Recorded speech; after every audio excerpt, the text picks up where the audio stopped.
Zee 24 तासवर शिंदेंच्या बैठकीतील inside story आलेली आहे। तब्बल 3.5 तास शिंदेंच्या घरी बैठक झाली। एकनाथ शिंदे आणि छत्रपती संभाजीनगर मधील 6 आमदार, 2 जिल्हा प्रमुख आणि 1 खासदारांच्या बैठकीमध्ये नक्की काय झालं हे झी 24 तासच्या हाती लागलेले आहे। रात्री 11 ते 1:30 वाजेपर्यंत बैठक झाली।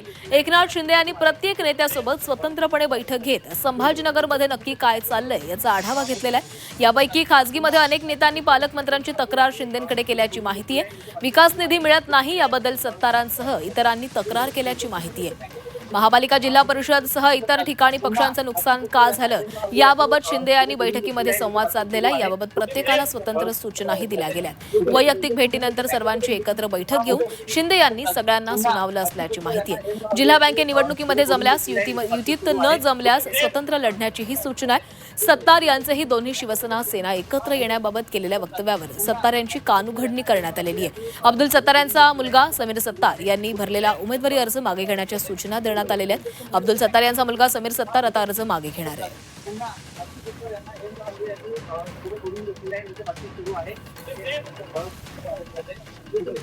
संभाजीनगरचे 6 आमदार, 2 जिल्हा प्रमुख, 1 खासदारांची शिंदेंसोबत बैठक झाली।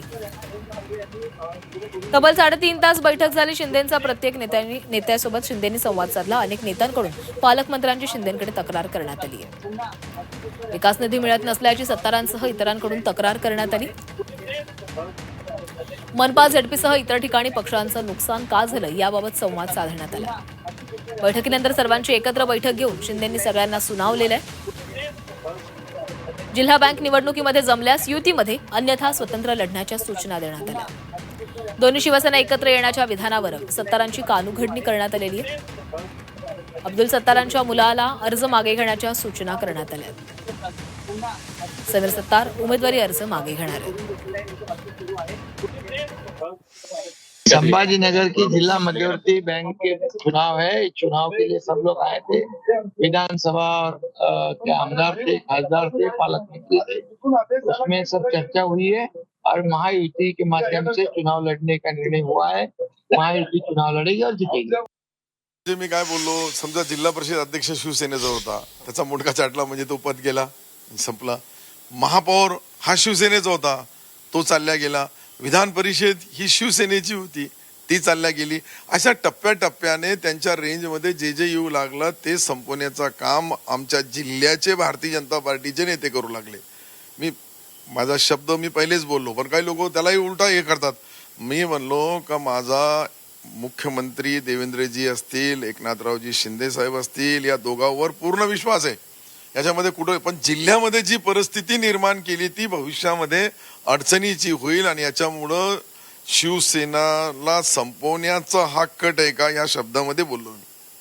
आणि त्याची आता चर्चा सुरू झाली तर सर्व चर्चेमध्ये लोक येऊ लागले। अनेक जिल्ह्यामध्ये, अनेक मतदारसंघात वेगवेगळ्या अडचणी आहे। ह्या सर्व अडचणी दूर करण्यासाठी शेवटी पक्षाचे जे नेते असतात, पक्षाचे जे प्रमुख असतात त्यांनाच बोलावं लागतं। नाराजी हा शब्द मी स्पष्टपणाने, माझी नाराजी होती म्हणून तर हे सर्व चर्चा सुरू झाली। नाराजी आहे, भविष्यामध्ये ती नाराजी जास्त वाढू नये, ती वाढल्यानंतर त्याचे परिणाम, काही दुष्परिणाम होऊ नये म्हणून आम्ही या सावधगिरीचे पाऊल उचलावे असं आमच्या नेत्याला बोललो। आमचे नेते याच्यावर आता पूर्ण उपाय करतील। ते नियोजन करताना कार्यकर्त्यापासून तर नेत्यापासून तर आमदारापर्यंत अन्याय होणार नाही याची दक्षता सन्माननीय मुख्यमंत्री एकनाथ शिंदे साहेब घेतील। आणि ती त्यांनी घेतली तर निश्चित त्याचे परिणाम पुढं जे डेंजर झोन मध्ये तुम्ही जे कार्यकर्तेमध्ये आपसामध्ये जाणारा तो होणार नाही, मला याची गॅरंटी। ही खंत नसती तर हे घडलं नसतं, ते नसतं, ती परिस्थिती निर्माण झालेली दिसत नसती तर मी तुमच्या चॅनल समोर बोललो नसतो। सर्व वेल अँड गुड असता, चांगला असता तर मग चर्चा कशाची झाली असती। ही त्याची पुढची भीती आहे म्हणून तर आम्ही आमचे सर्व आमच्या जिल्ह्याची जी परिस्थिती होऊ लागली ती परिस्थिती आमच्या नेत्याच्या कानावर घातली। त्यानंतर शेवटी कसं आहे की पूर्ण निर्णय घेण्याचा अधिकार मला नाहीये, ते सर्व अधिकार जे आहे ते सन्माननीय एकनाथ शिंदे साहेबाला आहे। त्यांनी आता रात्री आदेश दिला, सर्वाला दिला, मला एकट्याला सर्वाला दिला आणि सर्वाला आदेश दिला, त्याची अंमलबजावणी करणं हे आम्ही शिवसेनेचे कार्यकर्ते, शिवसेनेचे आमदार या नात्याने करायलाच पाहिजे।